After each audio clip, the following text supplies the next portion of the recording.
வணக்கம். உங்கள் மீனாட்சி ராமசாமியான நான் மீண்டும் உங்களுக்காக ஒரு கதை சொல்ல வந்திருக்கிறேன். கதையின் தலைப்பு என் மாமன் கையில் அருவாள். இது எந்த ஜாதியும் குறிப்பிட்டு எழுதிய கதை இல்லைங்கிறத முதல்ல உங்களுக்கு நான் சொல்லிக்கிறேன். கதைக்குள்ள போலாமாங்க. என் மாமன் கையில் அருவாள். அது ஒரு சிற்றூர். அங்கே ஆலமரத்தடியில் ஒரு 12 வயசு சிறுவன் சுடலை ஏதோ பலத்த யோசனையோட அங்கே கலந்த ஒரு சிமெண்ட் கல் மேலே உட்கார்ந்து கிடக்கான். அந்த பக்கமாக வந்த பெரியவர் அவனை பார்த்து, ஏய் சுடலை, ஸ்கூலுக்கு போல? கழுத கெட்டால் குட்டிச்ச வரும்பாங்க. அது உன் விஷயத்தில் கரெக்டாக தான் இருக்கும் போல் இருக்கு. குட்டி சவத்துலலாம் உட்காந்துருக்க அப்படின்னு சொல்லி சிரிக்கிறாரு. சொல்லிட்டு அவர் சொல்கிறாரு, உங்கள் அப்பா புத்தி தானடா உனக்கும் இருக்கும். அவன் ஒழுங்காக வேலைக்கே வரதில்லை, அதே மாதிரி தானே நீயும் அப்படின்னு சொல்கிறாரு. உடனே குபுக்குன்னு அழுவுறான் அந்த சின்ன பையன். அழுதுட்டு ஏந்திரிச்சு அவர் கையை பிடிச்சிக்கிட்டு, ஐயா எனக்கும் அதே கவலை தான். எங்கள் அப்பா ஒழுங்காக வீட்டுக்கே வரதில்லை, எனக்கு ரொம்ப கவலையாக இருக்குது அப்படின்னு சொல்லி அழுவும். அவருக்கு ரொம்ப பாவமாக போயிடுது. அந்த பையனோட தலையை வருடி கொடுத்து, தம்பி இதை நான் உங்ககிட்ட எப்படி சொல்கிறதுன்னு தெரியல, விவரம் தெரியாத வயசு, ஆனால் சொல்லாமலே இருக்க முடியாது. நான் சொல்கிற செய்தியை உங்கள் அம்மா காதில் போய் போட்டுடு அப்படின்னு சொல்லிட்டு, உங்கள் அப்பாவுக்கு இன்னொரு குடும்பம் இருக்குதுன்னு நினைக்கிறேன்ப்பா. ஏன்னா முந்தா நாள் அவ்வளோ மளிகை ஜாமான் வீட்டுக்கு வாங்கிட்டு போனாரே, உங்கள் வீட்டில் கொடுத்தாரா அப்படின்னு கேட்குறேன். இல்லையே, அம்மா இன்னைக்கு காலையில் கூட அரிசியெல்லாம் வாங்கணும்னு சொன்னிச்சே அப்படின்னு சொல்கிறான் அந்த பையன். தெரிஞ்சுக்கோப்பா, இதை போய் உங்கள் அம்மாட்ட மட்டும் சொல்லிடு அப்படின்னு சொல்லிட்டு போகிறப்ப 10 ரூபாய் தாளை எடுத்து அவன்கிட்ட கொடுத்து, தம்பி போகிறப்ப ஏதாவது வாழைப்பழம் சாப்பிட்டுட்டு போ அப்படின்னு கொடுக்குறாரு. அந்த காசை எடுத்துக்கிட்டு நேராக ஓடுறான் பூட்டி கிடைக்கி. ஏன்னா அவனுக்கு பசிக்குது. போய் அண்ணா 2 வாழைப்பழம் தாங்க அப்படின்னு கேட்குறான். உடனே அந்த கடைக்காரர் அவனை வினோதமாக பார்க்குறாரு. என்ன தம்பி விளையாடுறியா? அப்பா வருவார், பின்னாடி பையன் வருவியா? இப்போ தானே உங்கள் அப்பா ஒரு சீப்பு வாழைப்பழத்தை ஒன்றா வாங்கிட்டு போனார், அதுவும் வீட்டுக்கு என்ன அப்படின்னு சொன்னோன்னே திரும்பவும் குபுக்குன்னு அழுவ வருதுங்க. நேராக எடுத்தான் ஓட்டான் வீட்டுக்கு. வாசல்ல அம்மா கீரை ஆஞ்சிட்டு வந்திருக்காங்க. அம்மாவை போய் பார்க்குறான். அம்மாவை பார்த்தோன்னா அவனுக்கு இன்னும் ஒரு மாதிரி மனசெல்லாம் அவனுக்கு ரொம்ப கஷ்டமாக இருக்குது. ஐயோ இந்த தாய் அதை எப்படி தாங்கிக்க போகிறா இந்த விஷயத்த அப்படின்னு நினச்சிக்கிட்டு, அம்மா அப்பா வீட்டுக்கு வந்தாரா அப்படின்னு அவசரமாக கேட்குறான். கேட்டோன்னே அம்மா சொல்கிறான், அவர் எங்கடா நேற்றையிலேருந்து வரவே இல்லையே, ஏதோ வேலை போல் இருக்கு அப்படின்னு சாதாரணமாக சொல்கிறான். உடனே அவன் என்ன பண்ணுறான், சிறுத்தை போல் உள்ளர பாஞ்சு ஓடுறான். போய் பார்க்குறான், வாழைப்பழம் எங்கேயுமே இல்லை, அப்பா வீட்டுக்கு வரல. திரும்பவும் வந்தான். ஏண்டா உன்னை நாயே துரத்துச்சா, அந்த வேகத்தில் ஒடியாந்த அப்படின்னு அம்மா கிண்டலாக கேலி பண்ணுறான். அம்மாவுக்கு தெரியாதுல்ல விஷயம்.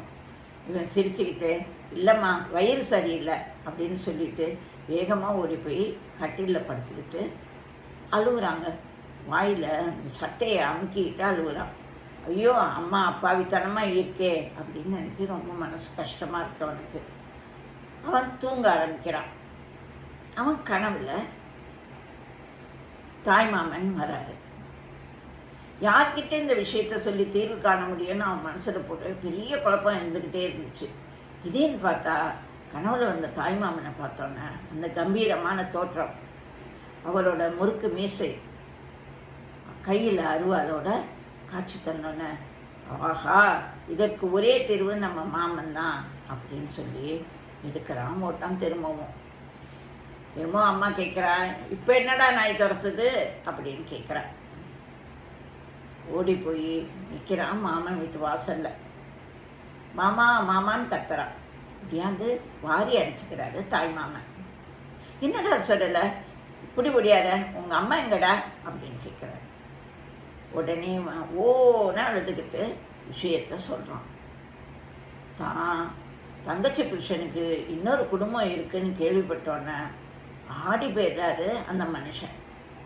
சட்டுன்னு கோபம் தலைக்கேற கையில் அருவாள் எடுத்துக்கிட்டு இந்த பிள்ளையும் கையில் பிடிச்சிக்கிட்டு, எங்கே உங்கள் அப்பன் அப்படின்னு கேட்குறாரு.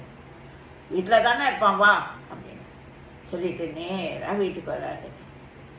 டேய் மாரிமுத்து வெளியில் வாடா, மாயாண்டி வந்திருக்கேன் அப்படின்னு கத்துறாரு. மாமா மாயாண்டியை பார்க்க இவனுக்கே பயமாக இருக்குங்க. ஏதோ சினிமாவில் வர வில்லன் நட்டம் இருக்குது. கத்தில் யாருமே உள்ளேருந்து வரல. தங்கச்சி தான் வெளியில் வருது.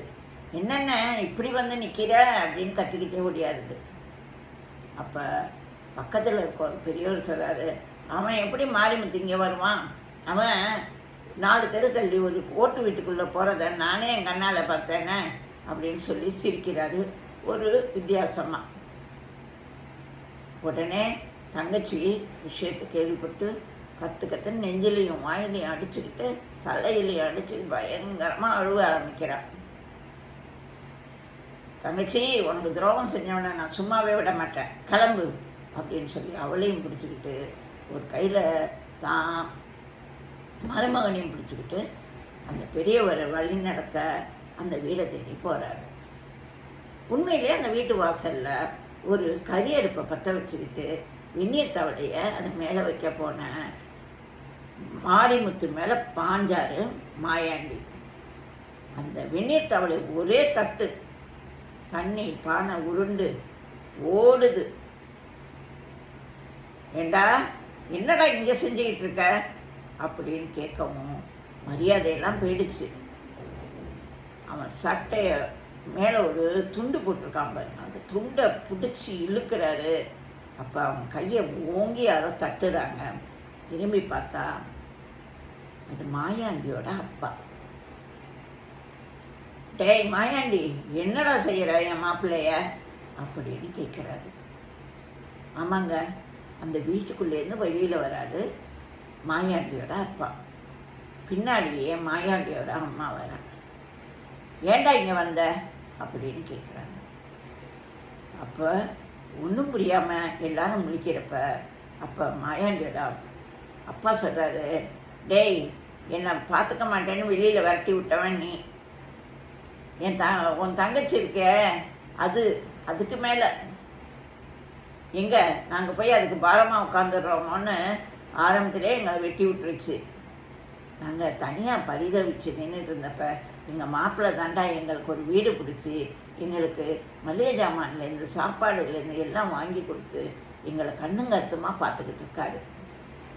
அவர் எனக்கு மருமகன் இல்லடா, மகன் அப்படின்னு சொல்லி அழுகுறாரு அப்பா.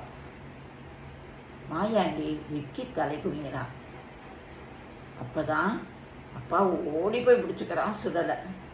அப்பா என்னை மன்னிச்சிடுங்கப்பா, உங்களை போய் நான் தப்பாக நினச்சிட்டேன்பா, இந்த மாமனை நல்லவன்னு நினச்சிட்டேன்பா அப்படின்னு சொல்கிறான். அப்படின்னு சொன்னோடனே அவன் தலையை வருடி கொடுக்குறாரு சுடலையோட அப்பா. ஓடி வந்து மன்னிப்பு கேட்குறா மனைவி. இங்கே பாருடா, இன்னைக்கு சொல்கிறேன், எங்களை பார்த்துக்காத நீ எனக்கு தேவையில்லை, என் மருமகன் ஒருத்தனே போதும் அப்படின்னு சொல்லி அவர் கண் கலங்கிறத பார்த்தோன்னே கூசி குறுகி போகிறான் மாயாண்டி. நன்றி, வணக்கம். இந்த கதை பிடிச்சிருந்ததுன்னா எனது சேனலை சப்ஸ்கிரைப் செய்யுங்க, பக்கத்தில் இருக்க பெல் ஐக்கானையும் அழுத்திடுங்க. நன்றி, வணக்கம்.